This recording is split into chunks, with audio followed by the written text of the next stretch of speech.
হয়।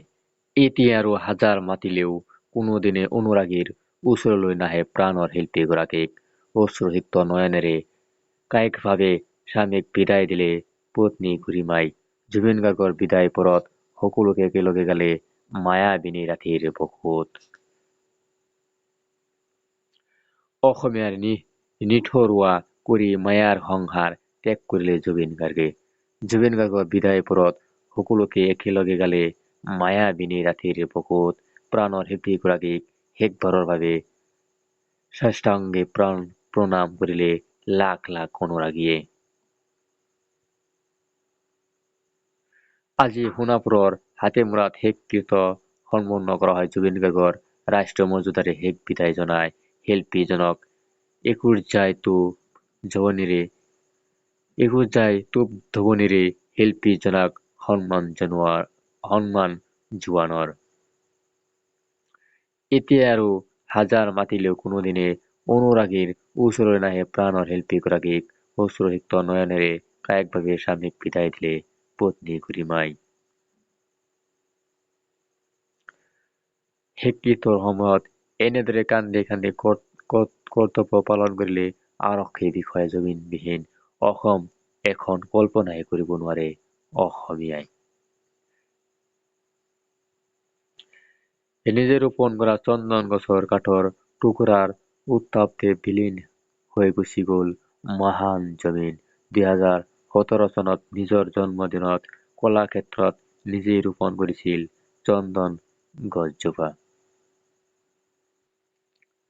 হয়, আজি অন্ত্যেষ্টিক্ৰিয়া সম্পন্ন হ'ব জুবিন গাৰ্গৰ সোণাপুৰৰ কমাৰকুছিত। জুবিন গাৰ্গৰ শেষকৃত্য সম্পন্ন কৰা হ'ল।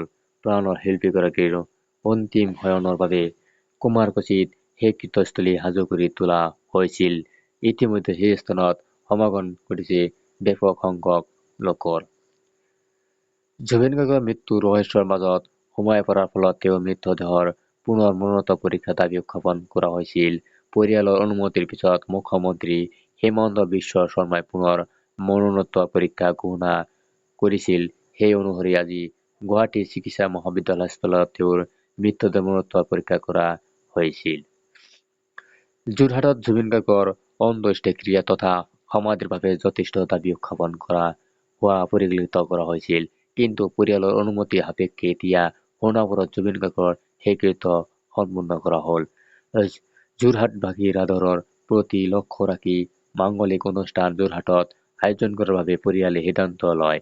লগতে জুবিন গাৰ্গৰ চিতাভস্ম সংগ্ৰহ কৰি যোৰহাটৰ ৰাইজক প্ৰদান কৰা হ'ব বুলি আৰু যোৰহাটতো সমাধি নিৰ্মাণ কৰা হ'ব বুলি কৈছিল। প্ৰাণৰ শিল্পীগৰাকীৰ প্ৰতি সন্মান প্ৰদৰ্শনে যোৱা দিনটোকেইটাত ৰাজ্যজুৰি স্বতঃস্ফূৰ্তভাৱে এক বন্ধনশীল পৰিস্থিতি দেখা গৈছিল। অৱশ্যে কিছু স্থানত দোকান, ব্যৱসায়িক প্ৰতিষ্ঠান বলপূৰ্বকভাৱে বন্ধ কৰাৰ চেষ্টাও দেখা গৈছিল।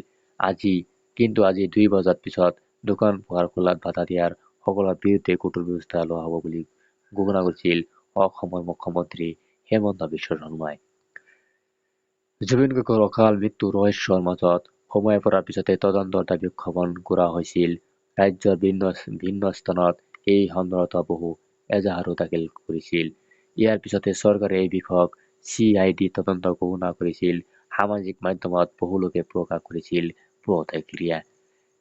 এতিয়া CID এনে পোষ্ট দেউতাসকলক সাক্ষ্য ল'ব বুলি জানিব পৰা গৈছে। সোণাপুৰত আজি জুবিন গাৰ্গৰ শেষকৃত্য সম্পন্ন কৰা হ'ল। জানিব পৰা মতে জুবিন গাৰ্গৰ ভগ্নী পামী বৰঠাকুৰে মাতৃৰ মুখাগ্নি কৰিছিল। লগতে ৰাহুল গৌতম শৰ্মা আৰু অৰুণ গাৰ্গে পামী বৰঠাকুৰৰ মুখাগ্নিত সহযোগিতা কৰিব বুলি জানিব পৰা গৈছিল। কালি অনুষ্ঠিত হয় BTC নিৰ্বাচনত মুঠ 40টা পৰিষদীয় সমষ্টিত 316 গৰাকী প্ৰাৰ্থীৰ ৰাজনৈতিক ভাগ্য নিৰ্ধাৰণ কৰে ভোটাৰে। প্ৰকাশিত তথ্য অনুযায়ী এই 40খন আসনত সৰ্বমুঠ 78.42% ভোটদান সম্পন্ন হয়। সম্পূৰ্ণ শান্তি শৃংখলাৰ মাজেৰে এই ভোটগ্ৰহণ প্ৰক্ৰিয়া সম্পন্ন কৰা হয়। সোমবাৰৰ পৰা দেশত কাৰ্যকৰী হৈছে নতুন GST নীতি। এই নতুন নীতি অনুযায়ী বহু সামগ্ৰীৰ দাম হ্ৰাস পাব। প্ৰধানমন্ত্ৰী নৰেন্দ্ৰ মোদীৰ SGS সৃষ্টিৰ সংস্কাৰ নীতি কাৰ্যকৰী হোৱাৰ পিছত দেশত GSTৰ সঞ্চয় মহোৎসৱ আৰম্ভ হ'ব বুলি মন্তব্য কৰিছিল অসমৰ মুখ্যমন্ত্ৰী আৰু প্ৰধানমন্ত্ৰীয়ে। শুল্ক বাণিজ্য আৰু এতিয়া ASAB ভিছাক লৈ ভাৰত আৰু আমেৰিকাৰ মাজত চলি থকা উত্তেজনাৰ মাজতে বৈদেশিক পৰিক্ৰমা মন্ত্ৰী ডক্টৰ এছ জয়শংকৰে আমেৰিকাৰ বিদেশ মন্ত্ৰী মাৰ্কো ৰুবিঅ'ৰ সৈতে সাক্ষাৎ কৰে। বৈঠকৰ অন্তত ৰুবিঅ' ভাৰত এতিয়া ৱাশ্বিংটনৰ বাবে বিশেষ অংশীদাৰ আছে বুলি তাৎপৰ্য মন্তব্য কৰে।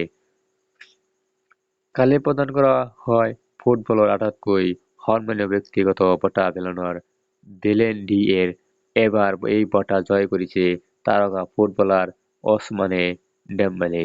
ফ্ৰান্সৰ তাৰকা তথা ক্লাব পৰ্যায়ত পেৰিছ ছেইণ্ট-জাৰ্মেইন চমুকৈ PSGৰ হৈ খোলা টেম্পলৈ বৰ্ষটোত চমক প্ৰদৰ্শন দাঙি কৰিছিল। এই ক্ষেত্ৰত দ্বিতীয় স্থানত থাকে স্পেইন তথা বাৰ্চিলোনাৰ উদীয়মান তাৰকা লামিনে জামাল।